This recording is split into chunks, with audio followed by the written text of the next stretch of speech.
മൂന്നാർ വരുമ്പോൾ ഒരു 10 മിനിറ്റ് നിങ്ങൾ സ്പെൻഡ് ചെയ്യുവാണെങ്കിൽ ഒരു ചരിത്രത്തിന് സാക്ഷിയായിട്ട് മടങ്ങാം. അപ്പോൾ ആ ചരിത്രം തുടങ്ങുന്നത് എൻ്റെ ഈ പുറയിൽ കാണുന്ന ഒരു CSI ചർച്ചുണ്ട്, അവിടെ നിന്നാണ്. നമുക്കത് എന്താണ് അതിൻ്റെ ഹിസ്റ്ററി എന്ന് ജസ്റ്റ് ഒന്ന് പോയി നോക്കാം. ഞാൻ പറഞ്ഞ റോഡിലോട്ട് വരുമ്പോൾ CSI ചർച്ചിൻ്റെ എൻട്രൻസ് കാണാൻ സാധിക്കും. ഒരു യൂറോപ്യൻ ടച്ചിൽ വേണത് അടിപൊളി CSI ചർച്ച്. ജസ്റ്റ് നമുക്കൊന്ന് കയറി നോക്കാം.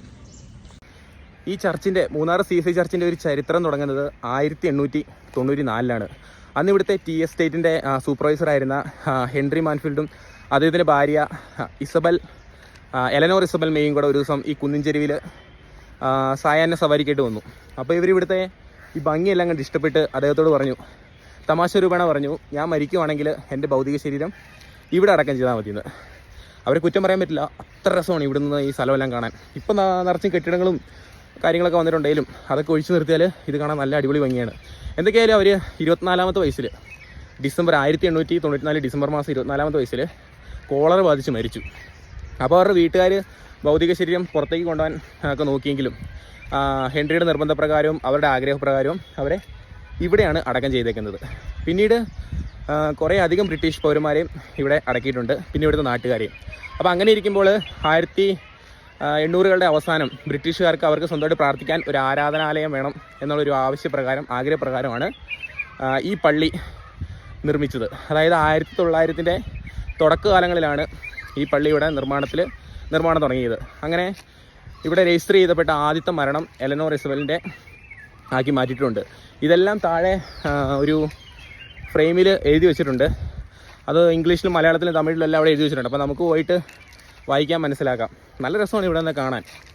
ഈ കാണുന്ന കല്ലറയൊക്കെ ഇഷ്ടംപോലെ കുറേ വർഷം പഴക്കമുള്ള കല്ലറകളാണ് ഈ കാണുന്നതൊക്കെ. ഇത് ചുറ്റും കല്ലറകളാണ്. നിങ്ങൾക്ക് എന്തൂരം എത്ര മാത്രം കാണാൻ സാധിക്കുമെന്ന് അറിയത്തില്ല. ഇപ്പം ഞാൻ ഈ കാണിക്കുന്ന കല്ലറ കണ്ടോ, അതിൽ പേരെഴുതി വെച്ചേക്കുന്നത് ഇത് എഡ്വാർഡ് എന്നും കണ്ട. അവർ എത്രയോ വയസ്സിൽ 28-ാമത്തെ വയസ്സിൽ മരിച്ച ഒരാളാണ് എഡ്വാർഡ്.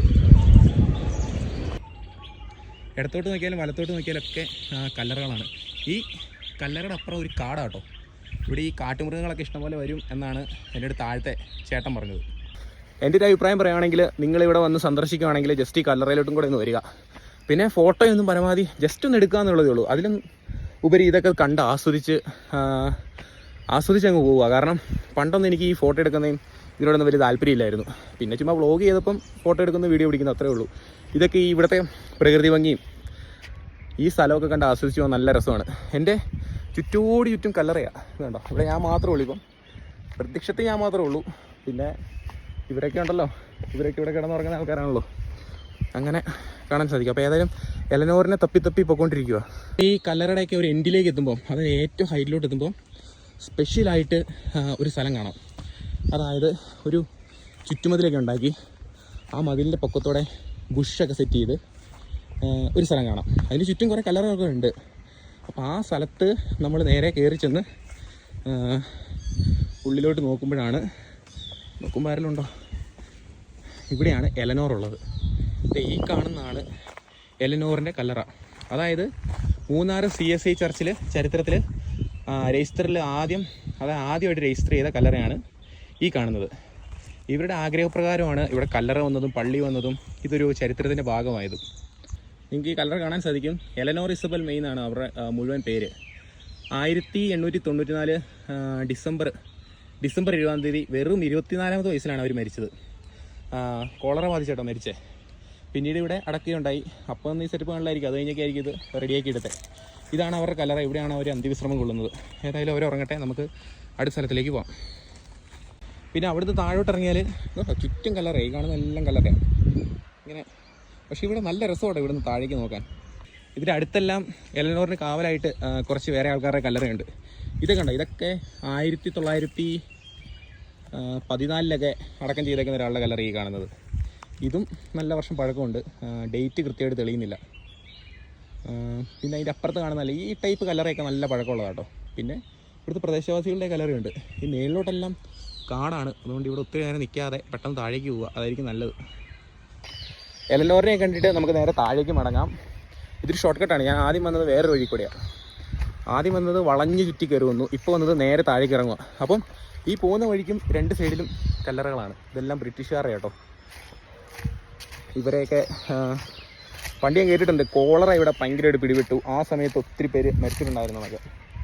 ഈ കാണുന്നതെല്ലാം ഇതൊക്കെ ബ്രിട്ടീഷ് പവറിൻ്റെയാണ്. ഇതൊക്കെ 1900 തുടക്കത്തിൽ. ശരിക്കും പറഞ്ഞാൽ ഞാൻ ഇതിന് മുന്നേ ഒരു പ്രാവശ്യം ഇവിടെ വന്നിട്ടുണ്ട്. അന്ന് എനിക്ക് ഈ കല്ലറ എവിടെയാണെന്ന് അറിയത്തില്ലായിരുന്നു. അപ്പോൾ അന്ന് ഞാനിത് കുറേ തപ്പിയാണ് ഈ എലനോറിൻ്റെ കല്ലറ കണ്ടുപിടിച്ചത്. കാരണം ഞാൻ പറഞ്ഞല്ലോ 10-200 മേലെ കല്ലറകൾ, 200 അതിന് മേലെ കല്ലറകളുണ്ട്. അപ്പോൾ അതിൽ നിന്ന് ഇത് കണ്ടുപിടിക്കാൻ പാടായിരിക്കും എന്നാണ് ആദ്യം ഓർത്തത്. പക്ഷേ ഞാൻ കുറച്ച് ഞാൻ കാണിച്ചതുപോലെ ഏറ്റവും ടോപ്പിലോട്ട് വരുമ്പോൾ ഒരു സ്പെഷ്യലായിട്ടൊരു മതിലെല്ലാം കെട്ടി അതിന് മേലെ കുറച്ച് ബുഷൊക്കെ വെച്ച് സെറ്റ് ചെയ്തേക്കുന്നത് ഇതിനകത്തുള്ള കല്ലറയാണ്. എലനോർ ഇസബൽ മേയുടെ കല്ലറ. വെറും 24ാമത്തെ വയസ്സിൽ മരണമടഞ്ഞ അവർ മുഖാന്തരമാണ് ഇപ്പം ഞാനിവിടെ നിന്ന് വർത്തമാനം പറയുന്നത്. വ്യൂ ഞാൻ നിങ്ങളെ കാണിച്ചു തരാം. എത്രത്തോളം ക്ലിയർ ആണെന്ന് അറിയത്തില്ല. ഈ കാണുന്നതെല്ലാം ആ ഹട്ട് പോലെ അടിച്ചേക്കുന്നതെല്ലാം ഇവിടുത്തെ ഈ തോട്ടം തൊഴിലാളികളുടെ വീടുകളാണ്. ഇതിനൊക്കെ നല്ല വർഷം പഴക്കമുണ്ട് കേട്ടോ. കാരണം ഇവരെയൊക്കെ ഇവിടുന്ന് പുറത്തുനിന്ന് ബ്രിട്ടീഷുകാർ ഈ തോട്ടം നിർമ്മിക്കാൻ വേണ്ടി പുറത്തുനിന്ന് കൊണ്ടുവന്ന് അങ്ങനെ ഇവിടെ എത്തിപ്പെട്ടവരാണ് ഈ മൂന്നാറിലെ ഒരു നിവാസികൾ. ഒരു പകുതി മുക്കാലും അവരുടെ തലമുറയാണ് ഇപ്പോൾ കാണുന്നത്. അപ്പം അവരൊക്കെ താമസിച്ചുകൊണ്ടിരുന്ന അല്ലെ ഇപ്പോൾ താമസിക്കുന്ന വീടുകളാണ് ഈ കാണുന്നത്. മൂന്നാറിലെ ടൂറിസ്റ്റ് ഡെസ്റ്റിനേഷനൊക്കെ തപ്പിയെടുക്കുമ്പോൾ ഈ സ്ഥലമൊന്നും അങ്ങനെ കാണിക്കാറില്ല.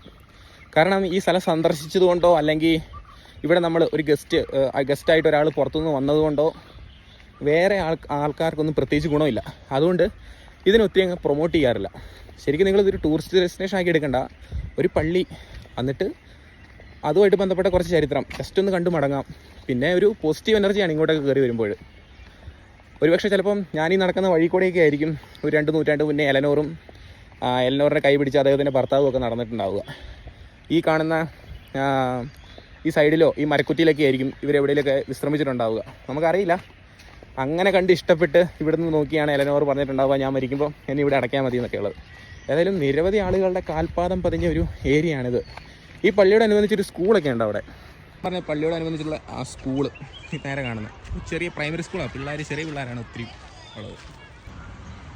കണ്ട് ഈ പള്ളി നിൽക്കുന്ന സ്ഥലം നോക്കി എന്ത് രസമാണ്.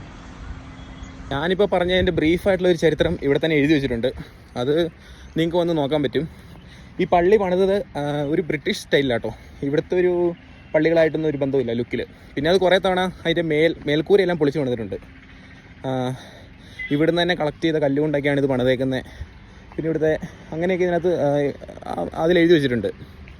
ഇത് പണിതേക്കുന്ന കല്ലിൻ്റെ വലിപ്പം കണ്ടോ, വലിപ്പം ഷേപ്പും കണ്ടോ. കറക്റ്റ് സ്ക്വയറിൽ വെട്ടിയെടുത്ത് അന്നത്തെ കാലത്ത് ഈ കല്ല് വെച്ച് തന്നെ സെറ്റ് ചെയ്തേക്കുന്ന പള്ളി ഇത്. അപ്പോൾ ഇത്രയൊക്കെ ഉള്ളൂ മൂന്നാർ CSI ചർച്ചിൻ്റെയും എലനോർ ഇസബൽ മേയുടെയൊക്കെ ചരിത്രം. ഒരു ഇൻട്രസ്റ്റിംഗ് ആയിട്ടുള്ളൊരു സ്റ്റോറിയാണ്. പിന്നെ ഒരു വെറൈറ്റി ആയിട്ടുള്ളൊരു കാഴ്ചയും. അപ്പോൾ ഇതെല്ലാം കണ്ടിട്ട് ഇനി നമുക്ക് തിരിച്ചു പോകാം. അപ്പോൾ നിങ്ങൾ നെക്സ്റ്റ് ടൈം മൂന്നാർ സന്ദർശിക്കുകയാണെങ്കിൽ ഒത്തിരി തപ്പി അലയൊന്നും വേണ്ട. മൂന്നാർ ടൗൺ എത്തുമ്പോൾ തന്നെ ഒരു ഗവൺമെൻറ് സ്കൂളുണ്ട്. അതിൻ്റെ ആ ഏരിയയിൽ നിന്നിട്ട്, അതായത് മെയിൻ ടൗണിൽ തന്നെ നേരെ മേളിലോട്ട് നോക്കുമ്പോൾ നിങ്ങൾക്ക് ഈ പള്ളി കാണാൻ സാധിക്കും. ഞാൻ ആ വീഡിയോ കാണിച്ചതുപോലെ. അപ്പോൾ ഇനി നിങ്ങൾ വരുമ്പോൾ ഇവിടെ ഒന്ന് കണ്ടിട്ട് പോവുക. നിങ്ങൾ സ്പെൻഡ് ചെയ്യുന്ന 20 മിനിറ്റ് എന്തായാലും നിങ്ങൾക്ക് വേസ്റ്റ് ആകില്ല. നല്ല രസമാണ്. പറ്റിയാൽ പള്ളിയിൽ നിന്ന് നേരെ മേളിലോട്ട് ആ എലനോറിൻ്റെ ജസ്റ്റ് ആ കല്ലറ വരെയും കൂടെ ഒന്ന് കയറിപ്പോകാൻ ശ്രമിക്കുക. അതും നിങ്ങൾക്ക് ഒരിക്കലും വേസ്റ്റ് ആകാത്ത ഒരു കാഴ്ചയായിരിക്കും. അപ്പോൾ ഇത്രയൊക്കെ ഉള്ളൂ.